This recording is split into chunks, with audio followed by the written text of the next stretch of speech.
You are an Orthodox Christian convert. In what ways do you celebrate Christmas differently now to what you did before? Orthodox Christians follow a fast, a fairly strict fast in the weeks leading up to the Nativity. So from mid-November, we have been fasting from meat and fasting from dairy. This is such an important thing for me spiritually because it taught me that in order to prepare for the birth of Christ and the joy of the birth of Christ, we needed to be waiting with sacrifice. Before I celebrated Christmas like everybody else does in my culture. You know, it's a whole month of feasting on candies and cakes and hot chocolate, things like that. And that's all fine. But when I became Orthodox and suddenly had to spend the month of December fasting, it made the joy of Christmas and the 12 days of Christmas afterwards, all that much more intense and meaningful. It helped me understand that there is a reason that the Christmas is a feast. You can't really understand the meaning of the feast without having fasted first. Learning how to celebrate it in the traditional way, and perhaps Anglicans do this as well, really opened up my heart and my mind to the real beauty of Christmas, and beyond the beauty, the deep meaning of Christmas and of the sacred time of Christmas. You know, Orthodox Christians, like traditional Christians in other liturgical churches, we consecrate and hallow time in a special way, a way that has been forgotten in this post-Christian culture. It's a really countercultural thing, and it has helped me so much in my own walk with Christ to learn how to do this and to learn how, frankly, how to observe the season as our ancestors from generations upon generations ago did. I like the idea of demonstrating sacred time at Christmas.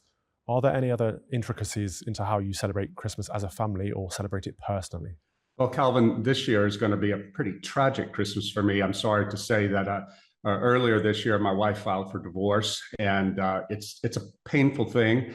I'm now living in Europe. My family is on the other side of the ocean. My older son is going to fly over to spend Christmas with me.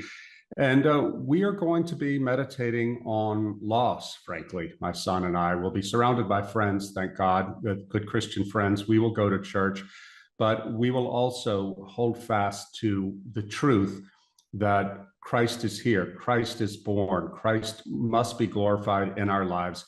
And we will pray also for a better year to come.